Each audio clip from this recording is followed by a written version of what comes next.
Fans, welcome back for a very special interview. We are brought to you by the Pro Wrestling Vault Volume 2, written by Vinnie Barry, available at WrestleVille.com. All the following books, as always, are available on Amazon, and those are Pas de Deux, written by friend of the show, Kevin Kelton. All That's Left, written by friend of the show, Ward Anderson. Blood and Fire, the unbelievable real-life story of wrestling's original Sheik, written by Brian R. Solomon. How Not to Suck at Comedy by Pat Oates. Matt Memories by John Arezzi and Greg Oliver. And today we are adding another author and wrestler to the list. He is the author of Uncontrolled Chaos, Canada's remarkable professional wrestling legacy. He is the Heat Seeker. And I'm going to file a complaint with Cage Match if Mr. Beefy Goodness isn't one of his nicknames. Welcome, Vance, Nevada. Vance, how are you doing today?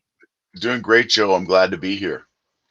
Hey, we're glad to have you. And usually, with a wrestler or anybody in the wrestling kind of scope, we ask where your fandom started. But I'm going to jump right to the book because since I've saw you start talking about it, and since it's come out, I'm just interested in it.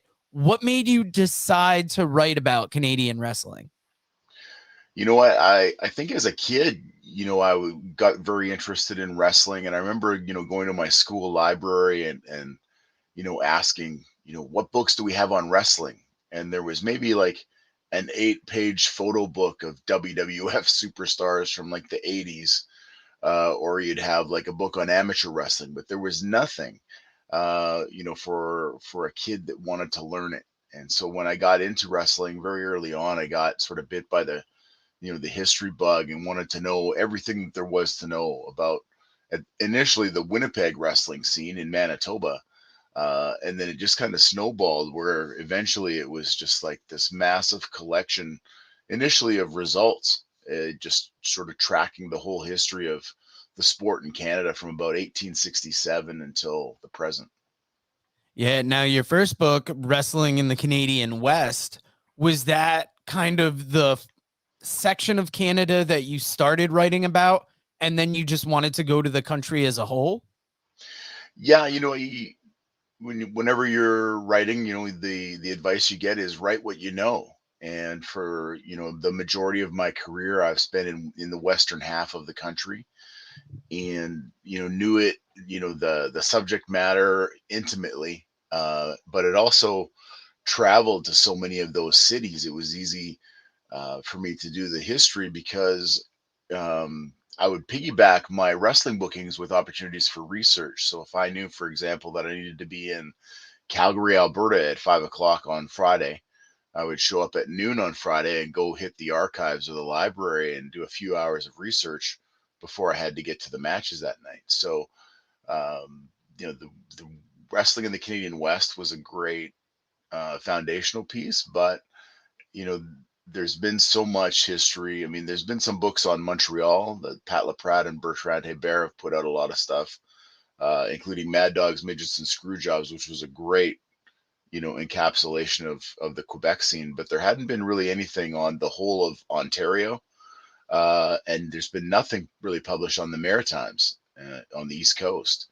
So it was, a great opportunity, especially during the pandemic shutdown, to there's nowhere to go and nowhere else to be. So there's no distractions from having time to do this project. Yeah, when we talked to Brian R. Solomon about doing the Chic book, he said without the pandemic, it would have taken so much longer because he wouldn't have had that time to put into the research or to deep dive a specific question to get an answer on. So the pandemic really did help with the making the book better, you think?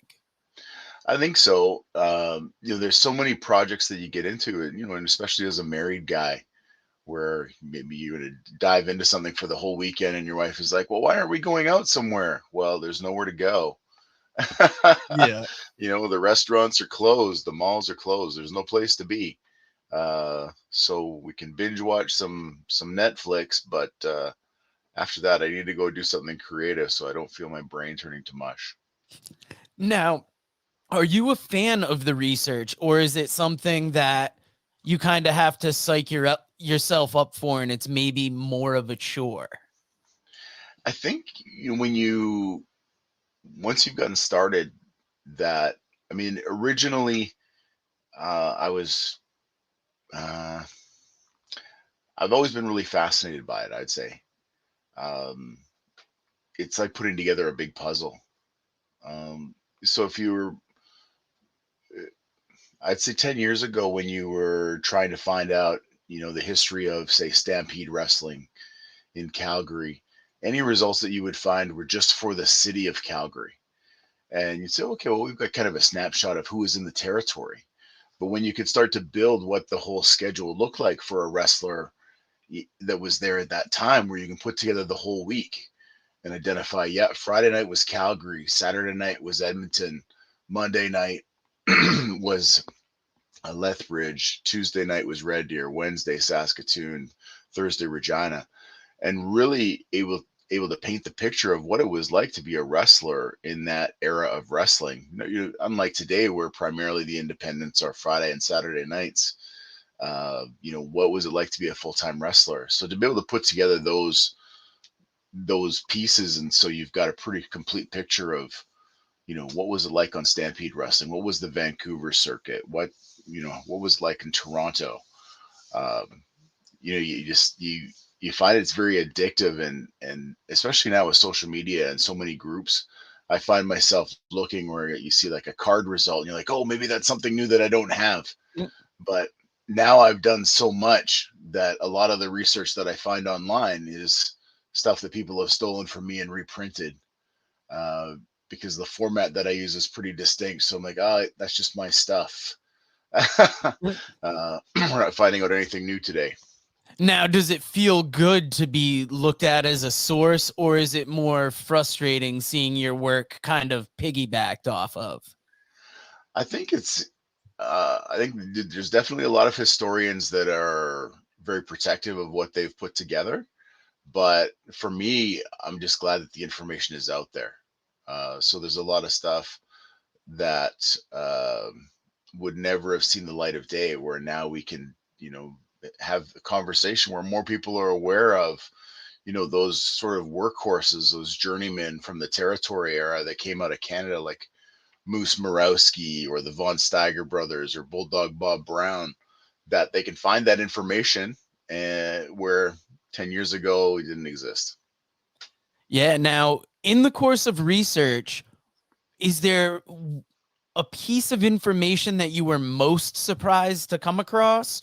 Or, like you said, is it just putting the puzzle together and you're just happy in the end when you can get some kind of complete picture of what you're looking at? I think it's, one of the things that comes up is, and as I say this, I'm looking at a picture of Roddy Piper that I have on my office wall here. So Roddy Piper was, a guy that I idolized early on, especially when I found out that, wait a minute, he's not from Glasgow, Scotland. He's from Winnipeg, Manitoba. And that's where he got his start. And he was a smaller guy. He was 5'10, 5'11, 220 pounds. But he went on to headline WrestleMania. The very first WrestleMania was a kid from Winnipeg. Uh, that's very exciting. Um, so in the process, I think one of the interesting parts is sometimes you find yourself debunking these long held myths. For example, Roddy Piper has always said that his debut match was at Winnipeg Arena against Larry the Axe Hennig, and it was the shortest match in Winnipeg Arena history. He lasted 9 seconds with Larry Hennig. It's true, that match happened, but it wasn't his pro debut. His pro debut was a year and a half earlier in a Winnipeg Community Center against Tony Condello. But even if you say, well, maybe he wasn't including the indies, it wasn't even his first match for the AWA. His first AWA match was actually against Ric Flair. Wow. Uh, long before the Larry Hennig match, but the Larry Hennig match is a much more colorful story. So you can understand why it's been told and retold. And I don't think that Roddy was deliberately misleading people. I think that just over the course of his career, uh, he forgot. So to be able to actually put some fact behind some of these myths has been great. In some cases, we're supporting the story that's long been told. In other cases, we're breaking that down to say no, that never happened. Um, and sort of in addition to the wrestling book project, I mean, one of the things that I really enjoy to do, it's kind of a guilty pleasure, is debunking the myths of all of the pretenders out there who will tell a story about being wrestlers from Canada when they weren't, in fact. There's a guy in the Pacific Northwest, I think he's in Oregon, who calls himself the Super Tramp.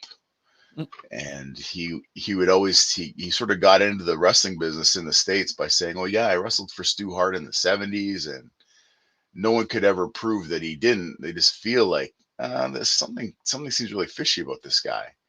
And he would show up to Comic Cons and fan conventions and sign 8x10s, wearing a mask. He was the Super Tramp, and he's this Canadian wrestling legend.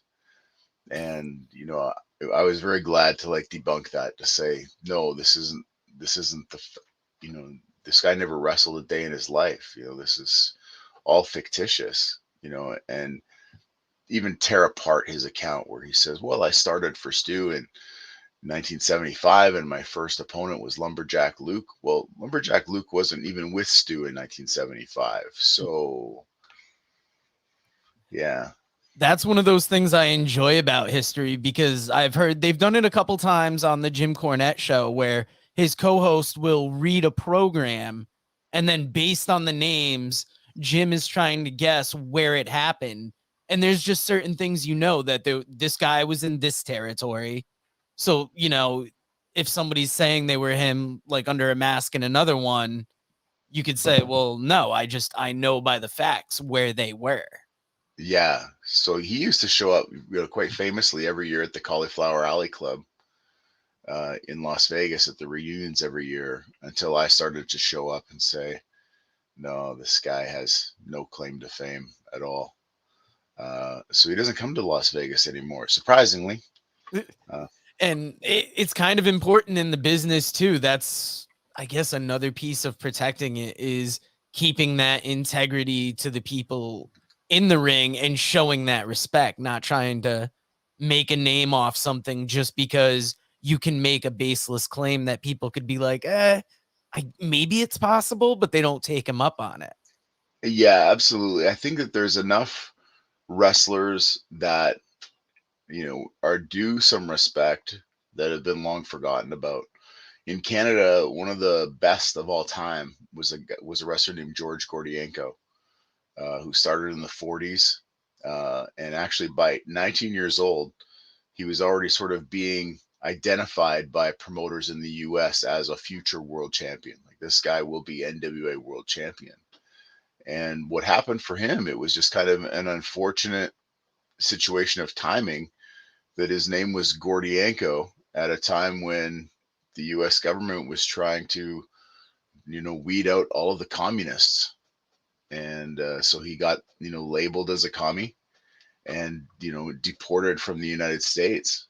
Um, so he went on to have a fantastic career internationally.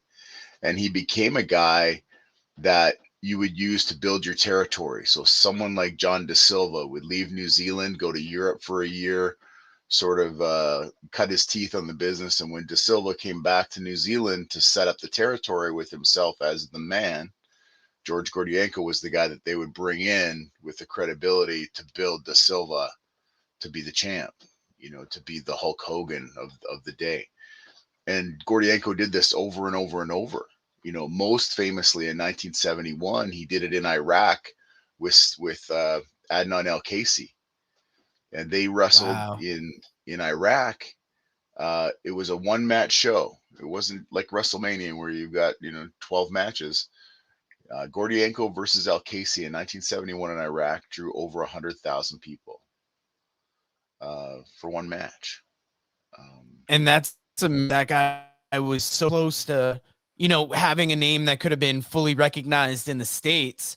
And that's the time I've heard that name. And, I like Yeah. to think that I look a little bit more into history and try and stay aware of, like a generation, two generations before. And that's sad that Yeah, he'd be lost to time like that.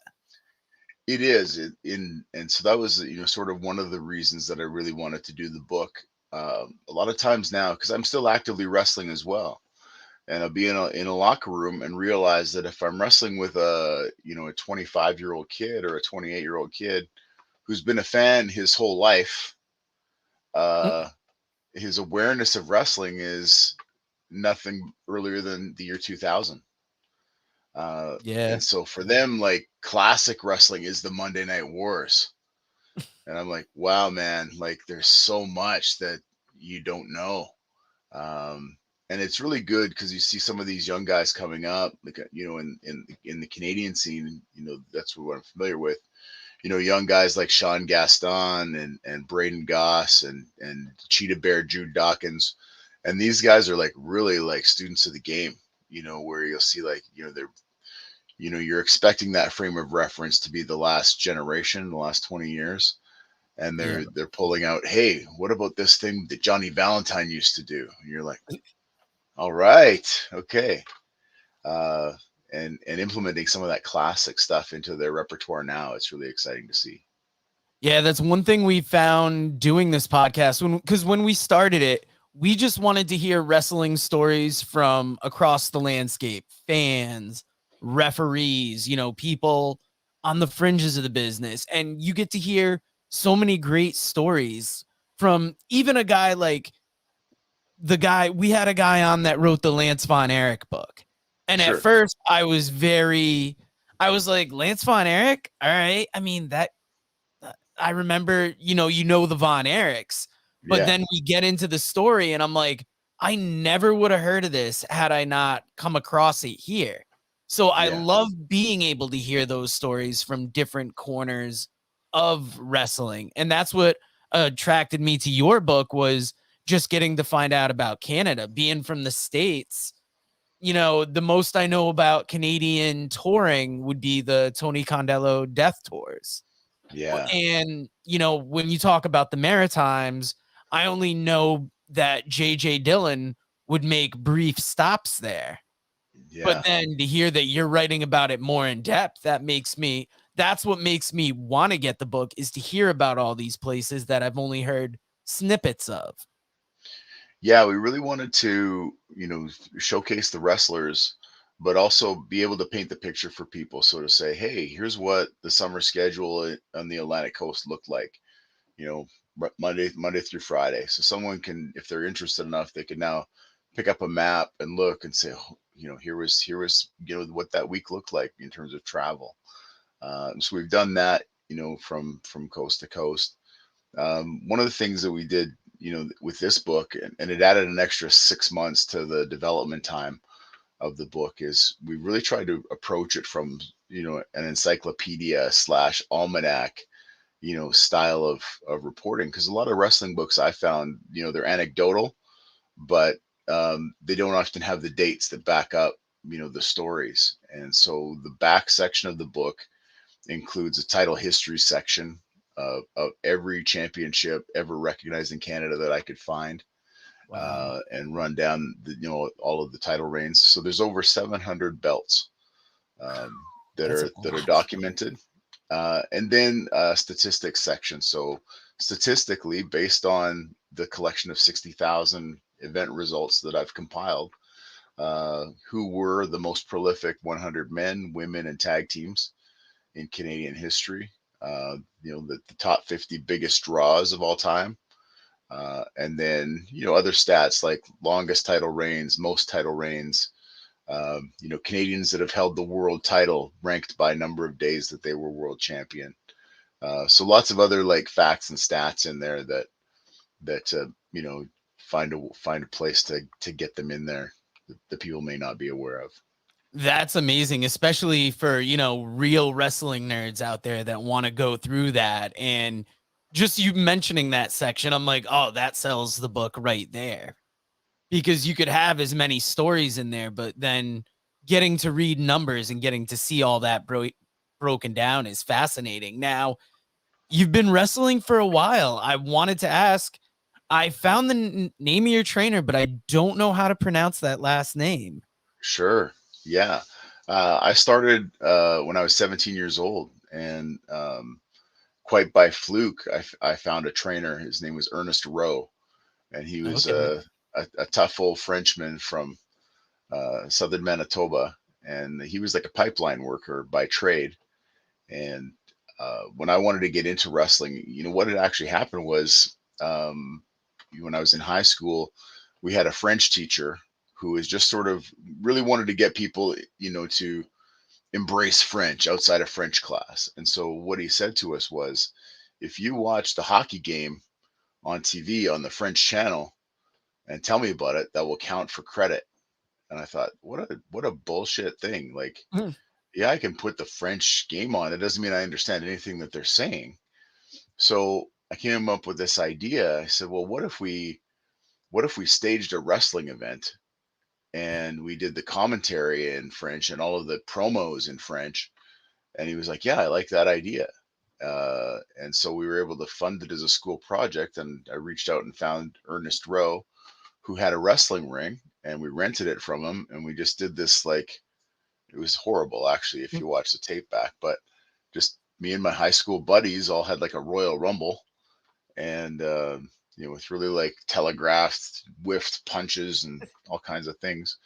But what came of that was after we had done the project, um, I called Ernest to give the ring back, and he said, "Oh, just keep it. I don't need it right now." And so I had a wrestling ring, for the whole summer when I was 16 years old. Oh, wow. And yeah, and it was, I just then ended up like, sort of more seriously backyard wrestling with my pals.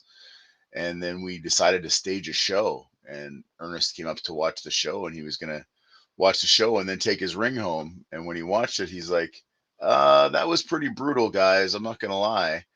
But some of you guys have a bit of a foundation there. So if you actually want to train to go pro, give me a call." And I took him up on it, and a couple months later started to train. And Ernest Rowe, now in retrospect, was not a very good trainer. I learned. I think I paid him $100, and I learned 3 moves. And he goes, "Yeah, you're good enough. We'll get you hooked up with some matches." So I learned a hip toss, a headlock takedown, and a chop. And I'll tell you, like, that's not enough wrestling knowledge to wrestle a match. But it was my foot in the door. And at that time, early 90s, it was really kind of before the formation of these formal wrestling schools. So it was more like mafia. Like, you find somebody who will open the door for you, and you get in the business. And then it's really like a learn as you go apprenticeship on the road. So I would go into Winnipeg every couple of weeks for matches. We'd get there early at like 12 o'clock in the afternoon. We'd set up the ring, train for 3 hours, wrestle that night, tear down the ring, and do it all again. And I was telling the young guys now who have maybe gone to Lance Storm School or something like that had a really good formal foundation before they started. And I said, no, I would show up and they would say, "Oh, today in the match, you needed to be able to do a sunset flip. Do you know that move?" "No." "Okay, well, we're going to do sunset flips for the next 3 hours." Or, "You need to do a drop kick today." And it was just kind of like, we'll teach you as you go by what you need to know today. Um, so much different than the way that wrestlers get trained now.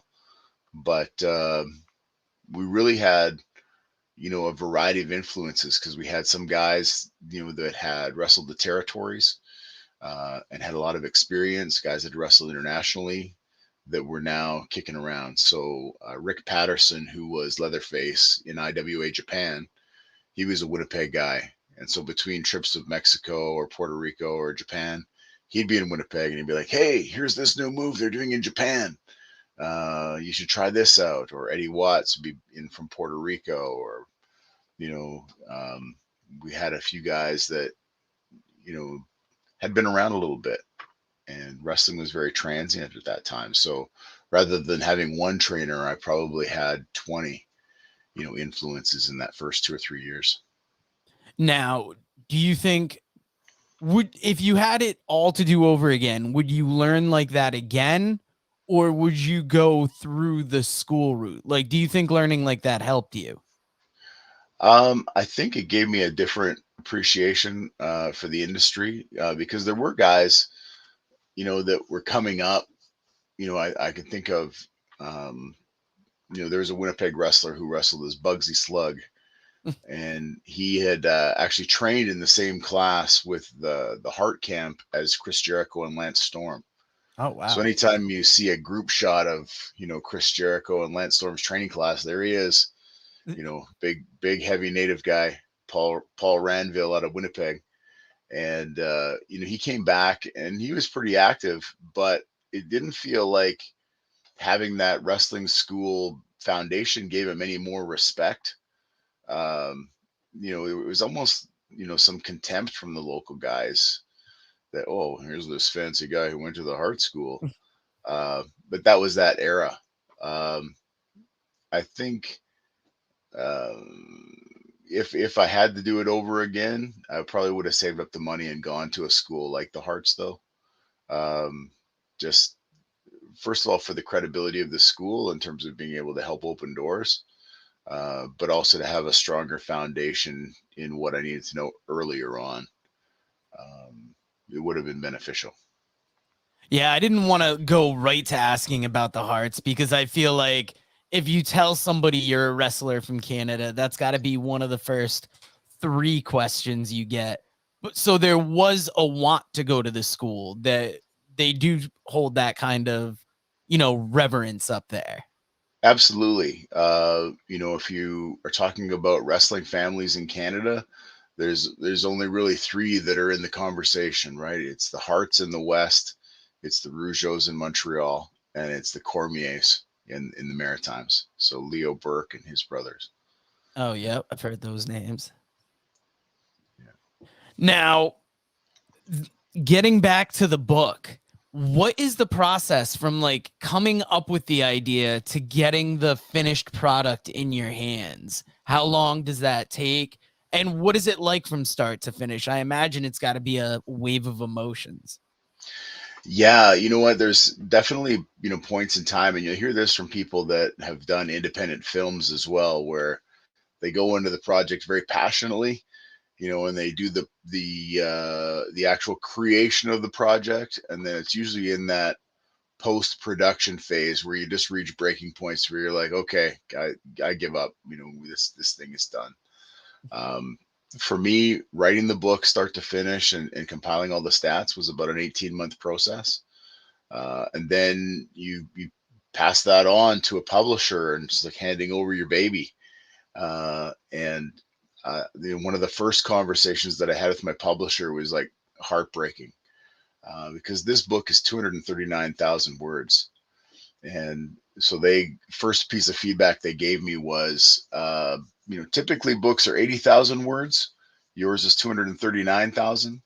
So basically you're 2/3 over, what we would expect. So we need you to significantly cut this content. And so that was the first hill to die on. And I said, no, I'm not cutting a single word, not a single syllable. This isn't a sit down and read over the course of an evening type novel. This is a history book. This is like the first reference of its kind like this, not just for Canadian wrestling, but for any wrestling. Because I've looked at a lot of other historical retrospectives of wrestling in Australia and I got a whole bookshelf here of American wrestling books as well. There's nothing like this. So they go through that process, and then you have like these battles back and forth with creative people that are publishing people, not wrestling people, around cover design and concept and which photos will be included and how many photos you can have. So it was about a 4-month process from start to finish with the publisher to get it to print. And but then you get there and get the book in hand and see it starting to do well on Amazon and at live events, and you think, okay, the journey was worth it. Now, it's got to help to still be wrestling to be able to promote the book as you go out. Is the book doing what you expected when you released it? I Is it think moving as well as you thought? I think it's doing better than I thought. One of the things that I did very consciously was I didn't want to label it as the Canadian Professional Wrestling Almanac, where people think, oh, this is just a reference book. And I think in some cases maybe that would have made it easier for people to understand what the book is versus just being labeled Uncontrolled Chaos, where they think, oh, maybe that's a memoir. Um, so being able to have it at live wrestling events where you're engaged with a very passionate audience that's very loyal to their sport has been fantastic, because then they can flip through, and once they start to see some of the pictures and some of the content, then it's an easy sell for them to pick it up and take it home. Nice. Now, do you have another book in you at this point, or after writing this one, is it you want to take a break and kind of, recalibrate? I think my wife would love it if I was ready to take a break. Uh, um, but actually, kind of similar in the way that when I was doing the initial results research back in the day, where I would piggyback my travel opportunities with research opportunities. The same is happening now. So one of the next project that I'm looking at is doing Uncontrolled Chaos. Really is sort of the timeline history of Canadian professional wrestling. It tells the story of the entire sport, region by region, era by era. So if you had no familiarity at all with Canadian wrestling, you can pick up this book and have a solid awareness of the scene, and some general awareness of some of the key players in terms of wrestlers and promoters that factored into the history. The next one, what I'd like to do is very similar to the concept of the WWE Encyclopedia, where it's an illustrated directory of Canadian wrestlers. That is like a most thorough deep dive into not just the top 10 or 15 or 20 stars, but here are the 2000 Canadian professional wrestlers that I think you need to know about. And I'm about um, 1,700 names into that list as I'm assembling it. But as I'm going out and doing these book signings at different wrestling shows and getting a chance to interact with different wrestlers from different regions of the country, I've got my Excel spreadsheet with the list for the next book on hand to say, hey, I'm getting a chance to meet you, Rip Impact. What is your real name and what is your birth date and what's your height and weight? Uh, which would seem odd in any other circumstance in any other industry, but in professional wrestling, you're like, yeah, I'm very willing to tell you all these things that would make me susceptible to identity theft. Uh, if it's going to mean I'm going to get some press. Yeah, it's always that importance of being able to, get out about these wrestlers. With the Pro Wrestling Vault that I mentioned at the top of the show, what Vinny Barry's done there, he just puts a bunch of short stories with wrestlers together. And it's Yeah. nice that you get to see that bit of them. So that you're compiling this and making people familiar with wrestlers they might not otherwise know, and getting like this historical volume together is very interesting. Yeah, so it's going to be a monster of a project. I would say probably more on layout and design than the writing itself, but I think a very important project. And I think the two books, really complement each other well. Where one is a book about the wrestlers and one is a book about wrestling, and put them together, and you've got a pretty like front to back complete picture of the whole scene. Now that's awesome. You've been very generous with your time. Before we get to promoting what you want to promote, can you talk real quick about wrestling historians that you look towards, that you admire, and just the wrestling history scene as a whole? Because whenever I hear people that are deep into wrestling history talk, you can hear the seriousness and the knowledge with which they talk about. And, like, especially with you dropping bunches of names that I'm like, I have to look that up. That man sounds interesting. Who are some historians that inspire you? I think it's actually a pretty small group. The real diehards. And we had, for a period of time, a collective. Because what I found is you might have a guy whose whole specialty is California wrestling. And then you got another guy who he's, yeah, you know what, Mike Rogers in the Northwest. He's all about, the Don Owens territory, and everybody that worked in Oregon and Washington State. Uh, then you've got all these guys that are geographically doing their thing. So, before I did my last book, uh, I actually had reached out to all of these guys by email and said, "Hey, we're all doing our own thing. Wouldn't it be better if we could kind of pool our resources a little bit, and then at least have this one repository of information? So if we're doing a wrestler's career history, um, we've got the files at hand." And so we created this, wrestling history collective, and there was only about 24 historians. And what we would do is everybody would send me the stuff. I would put it into, at that time, this is before external hard drives were really accessible. So it was burn it to like 8 CDs and then mail it back out to everybody. So they had, the results files and the career record files and the photo files and things like that. But some of the guys that have done tremendous work, Scott Teal in Tennessee, who published Wrestling in the Canadian West, and he's done a number of great wrestling books. He's just a guy that is so passionate about professional wrestling in the classic era. It's he'll tell you himself. Like, it'd be great to make some money, but really it's about the importance of preserving the history for him. He's definitely one. Pat Laprat and Bertrand Hebert for Quebec. They've done some great stuff. Jim Melby and Burt Ray in the 50s and 60s, the stuff that they were doing long before the internet, where they were collecting information like, by mail, exchanging stuff with other collectors and serious wrestling fans, and then compiling it. And so when they were doing like career records and print newsletters in the 60s and 50s with results and things like that, it was really like way ahead of its time. And it's so important to the foundational work.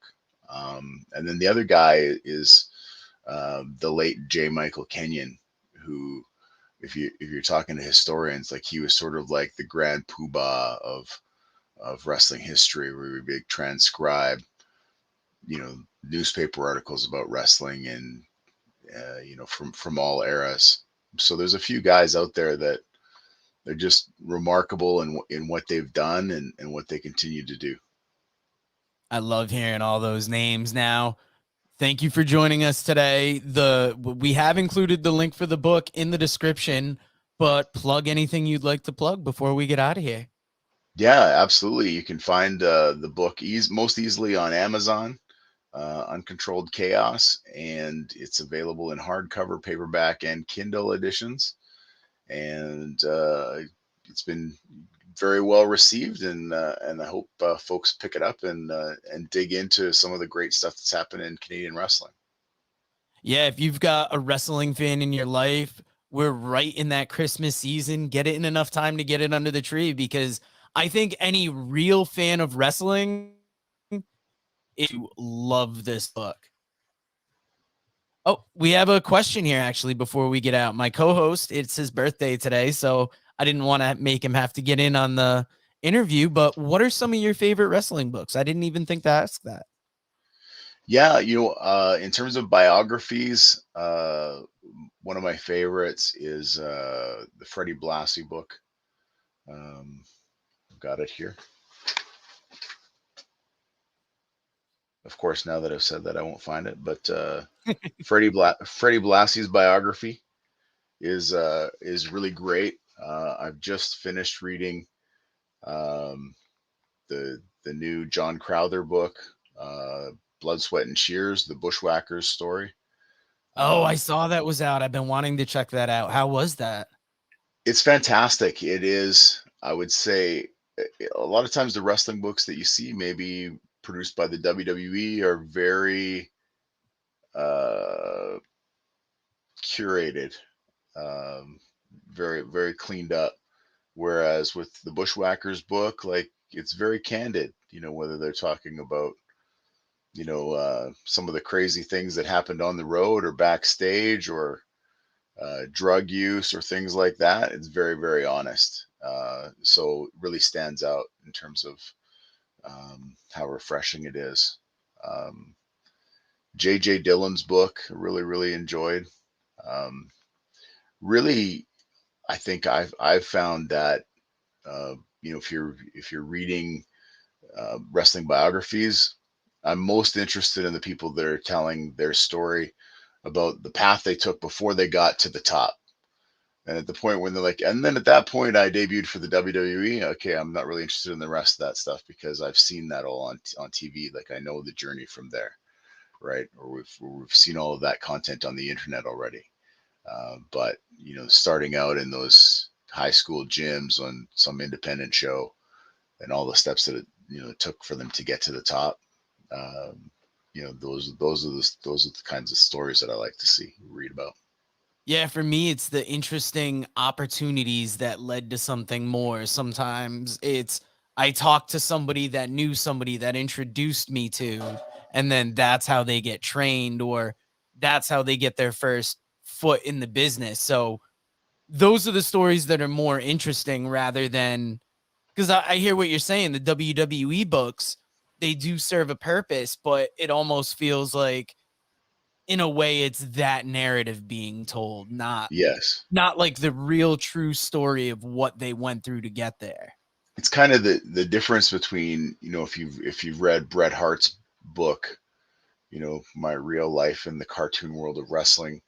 It's written very candidly and honestly as someone that doesn't have a corporate master to serve, versus Fabulous Moolah's book, where definitely there's a lot of color that has been left out of that story. Um, so you kind of weigh one against the other. Yeah, like I remember when I read the Bob Backlund book, the way he talked about working for Vince's dad and just the details that he gave in, I knew I was getting the title from this time to this time. This is what they had planned. That was interesting to me as opposed to I forget I did read the Moolah book not too long before that, and it not a terrible book, but there's more to the story, and Yeah, you kind of as a reader, you start looking between the lines like, "Oh, what was really going on here that they felt they had to omit or clean up?" yeah, absolutely.